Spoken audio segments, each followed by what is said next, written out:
Three times British Prime Minister Theresa May has asked the UK Parliament to approve her deal to get Britain out of the European Union. Three times MPs from all sides rejected her. She even promised to resign if they backed her, but they still didn't. Despite an extension, Britain is still on course to crash out of the European Union with no deal. Nearly 3 years on from a controversial referendum, the country is bitterly divided and the economy has already taken a massive hit.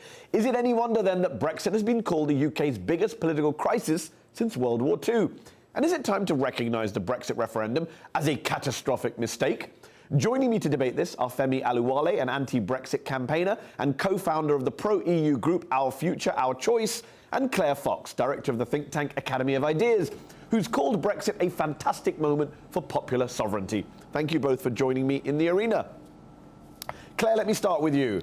Good to be here. Given all the chaos that we're seeing inside of the UK Parliament, given the chaos we're seeing on the streets outside of the UK Parliament, given the way in which Britain has become a little bit of a laughingstock in the eyes of many around the world, is it time to say the Brexit referendum and the whole process that it ensued was a mistake?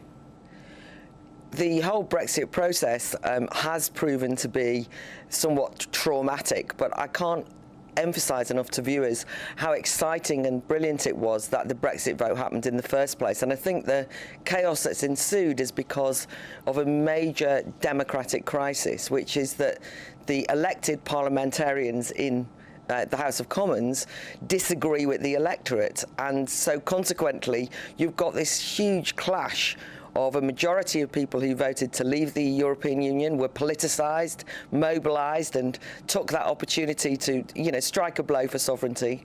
And the chaos that's happened since has been because the establishment has done absolutely everything it can to thwart that democratic mandate. Femi, it's not Brexit's fault. It's not the fault of Brexit. It's the fault of elected representatives going against the people.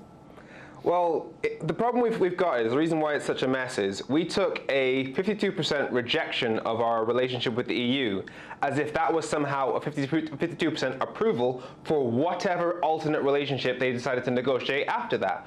What happened in 2016 was we voted to leave the EU, but that effectively signed a blank check as to what our future relationship with the EU was going to be. Now that could have been 1,000 different things. Right now we've negotiated a deal that most Brexit voters do not like. So you have the 17 million people who voted for Brexit, but they don't like the Brexit deal that we've just negotiated. That's because it was completely undefined in 2016, and that's why Parliament is stuck. See, the thing is that the confusion that Femi's referred to, which is to say we didn't know what kind of a relationship we'd have with the EU, the idea was that we would sever a formal relationship with the EU by leaving. And subsequent to that, there has been a huge amount of machinations and all sorts of technocratic ploys to kind of ensure that that relationship would carry on for big business, for all the different interested parties in the UK who actually didn't approve of the vote. So here we are in a situation where the idea that where people voted to sever all ties with the European Union is simply not true. In 2016, yes, many of the people on the Remain side of the argument said that we'd be leaving the single market, the customs union. That's basically the trade policy of the EU and the regulations of the EU. But the people on the Leave side, they're the ones who said we'd keep all the same access that we currently have to our European market. But they're right now saying that we'd be losing them. It's a complete bait and switch. It's a con. Femi, that's what we're in right now. No, Femi, you see, the thing is that there doesn't appear to be any major switch in terms of how voters voted. I mean, you're making it sound as though everybody who voted to leave the EU is having huge regrets. But in fact, all that's happened is that the people who want to stay have kept up this relentless, absolutely hysterical... Claire, plenty of polls show that people have changed their minds. There was a YouGov poll done at the beginning of this month, which shows that only 48% of people say it was wrong to leave, 41% say it was right to leave. People have changed their minds. It's been 3 years. They've seen this chaos, and they want to change their minds. You won't let them. If we're going to base it on polls, at the moment, the majority of people in polls are saying that we should leave without a deal. I mean, polling is a mystery art, and the polls got it completely wrong before the referendum. All right, so if you don't trust polls, how about another referendum?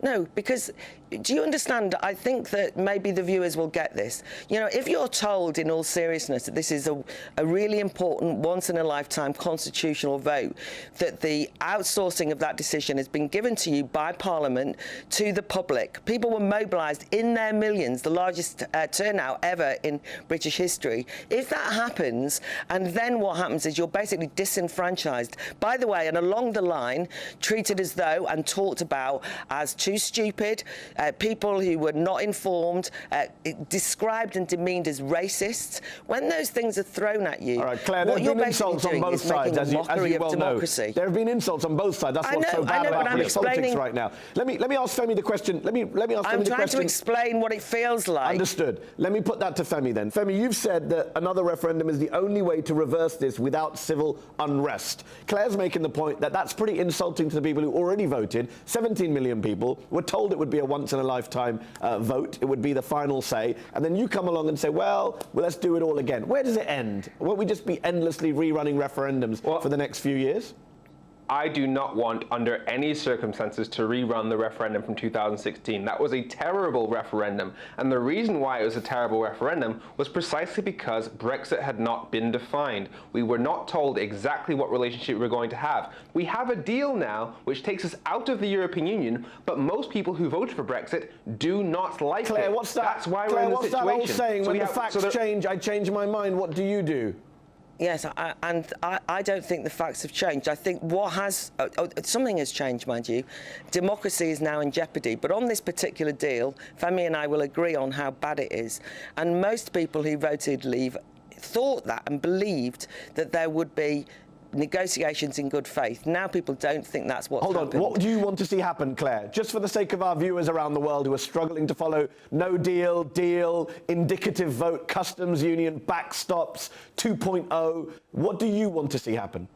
At this stage, although I wouldn't have said this before, but at this stage, because as we've been told by the MPs totally all the way through, that it's, you know, a no deal is better than a bad deal. This is a bad deal. I would like no deal. One of the things we've learned from this whole process is that many Leave voters did not do this for economic gain.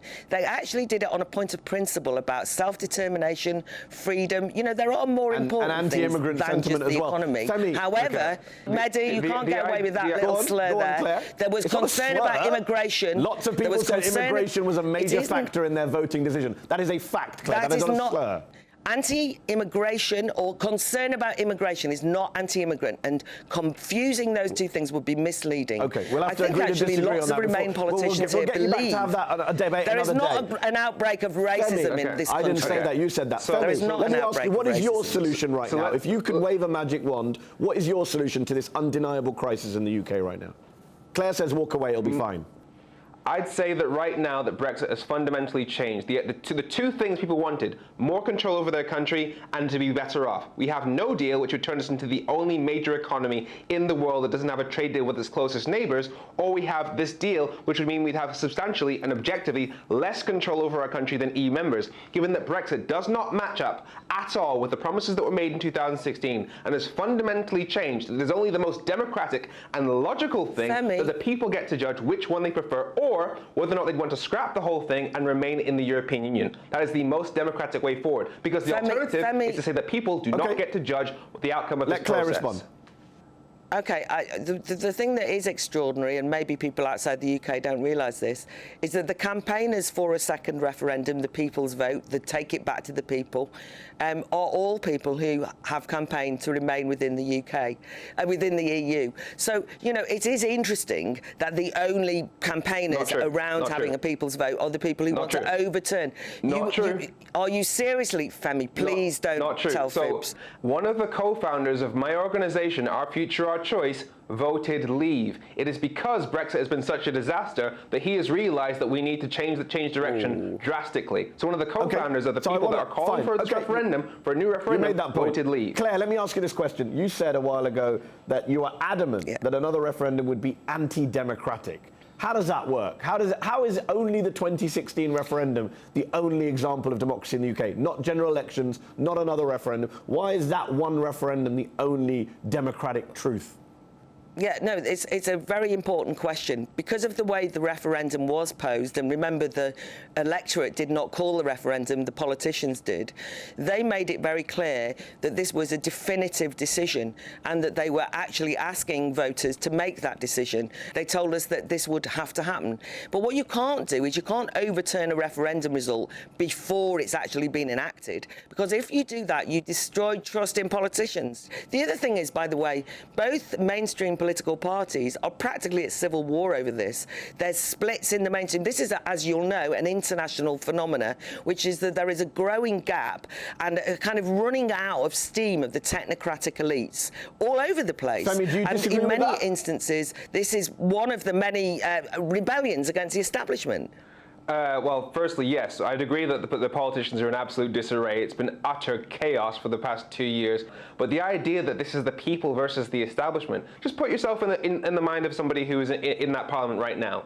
They know that 52% of the population voted to leave the EU, largely on the basis of having more control over their country and being better off. They just negotiated a deal that means we give up our say in Brussels, we no longer have representation in the EU, yet we're still bound by those rules anyway, meaning we end up with less control than EU members, and the alternative being no deal, which, as I said, is economic catastrophe. Hold on, we have to wrap up. The amount of government resources that has gone on in this Brexit thing, and the fact that we'll have to spend the next 5 years negotiating the actual trade deal, that will mean that all those issues, those things that people were really, really upset about in 2016, they will simply not be addressed, and that is the tragedy of Brexit. The only way we come together is if we focus on those things that we all care about. Femi Oluwole, Claire Fox, we'll have to leave it there. We can agree on that. Thank you both for joining me in the arena. That's our show. Up Front will be back next week.